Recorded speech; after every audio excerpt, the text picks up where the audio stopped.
Branding, branding, branding, right? That's all you hear people talking about, but what is it really? Branding is what you do to a brand. It's the process of bringing your brand or idea to life. Of course, you want to need a brand identity because how are people going to know who you are and what you can do? It's like WIFFM. What's in it for me?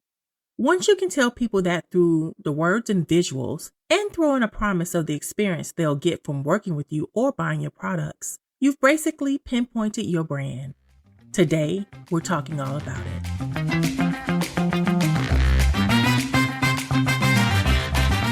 Hey, get ready to talk like a brand and live your best brand life. I'm Peachy Williams, your brand voice builder.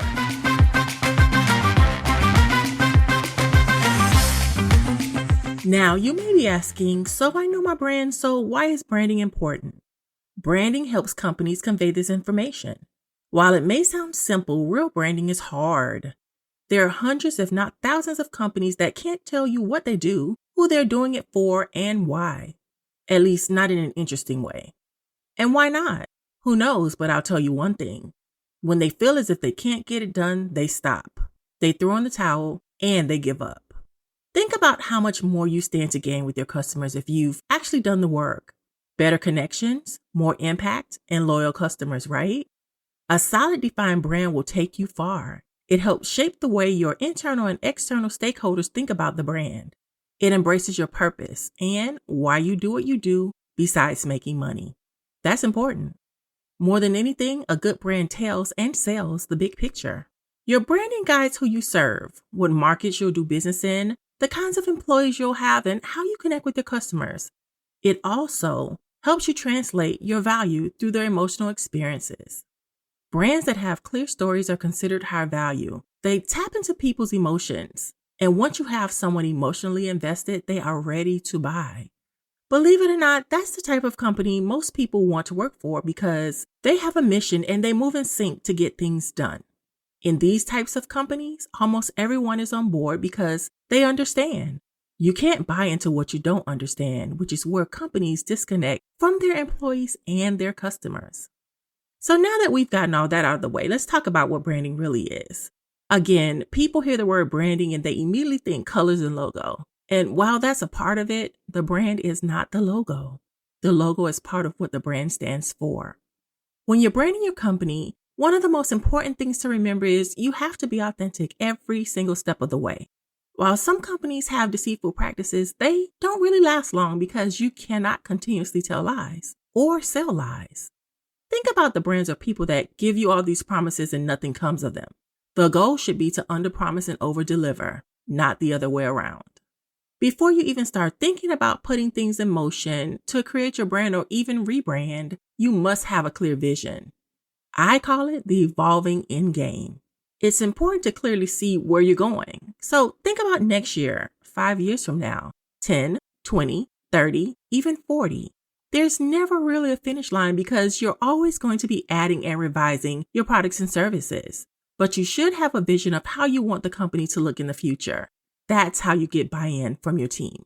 As long as you see the vision and people can start seeing it too, you're well on your way. Once you get that solidified, you must consider your purpose, vision, mission, and values. And I know I talk about these a lot, but they are like building blocks. One doesn't really work well without the other because this is the structure of bringing that vision to life and why your brand actually matters. Your values define what you will and won't stand for and what kind of culture you want for your employees. The why of your why is key. Now, doing the research to know about your industry and what people want and need makes a difference. If nothing else, you want to know what they think, how they perceive your brand, and what they think makes you different from everyone else. And if you have employees, you need to ask them too. All these things play into the importance of branding and why you need to think of it as a critical element of your success. I want you to think about a few things. 1, branding stands on your purpose and your promise.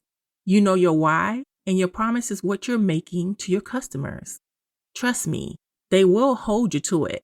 As long as you have the two in sync, you'll remain true to your original goal.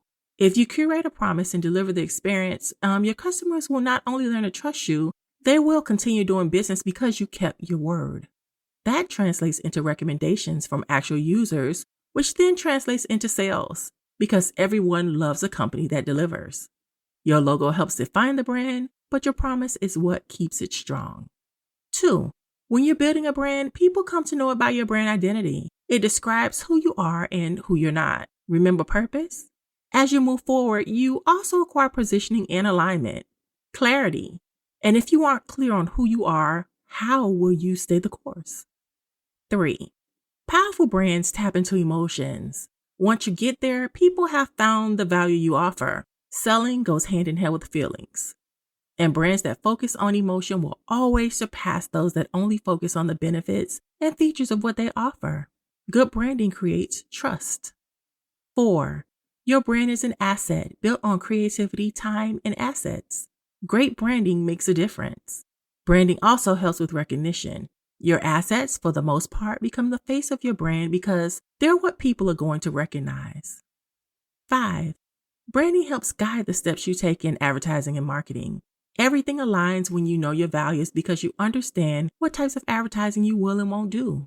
Your story will convey what you want the public to know through carefully crafted campaigns that emotionally speak to your audience. Many brands miss great opportunities because they don't have a clear brand strategy. And once you understand your customers and their emotions, use that in everything you do. You will see the return on your investment. Now, I want you to think about once you start branding. Branding helps internally as well. Great brands engage their employees and align them with the overall goal. Remember, employees are people too, and they need the same dedication and attention you give your customers, but in a different way. You want them to rave about how much they love working for your brand, which then translates to those people they rave to telling other people, and so on and so on. Brands that understand this get the best and brightest working for them, because there's a reason why some companies have too many applicants and others have none. You always want to be seen as a company that does great things and wants their employees and their customers to win. Branding the right way helps in building your financial value. While connecting on an emotional level is very important, you also need growth in sales to sustain. Good branding helps you enter new markets or create your own. Great brands have powerful brand stories because they understand who they are, what they do, why they do it, what customers get from the brand, and the value they offer to their employees. So now we're back to brand purpose and brand promise. Your why is important, and your promise is too. No one likes broken promises, so don't make your brand be one that does. Your actions, tactics, and authenticity all play a role. How are you going to move forward? Because the only thing standing in the way of building a strong brand is you. Until next time.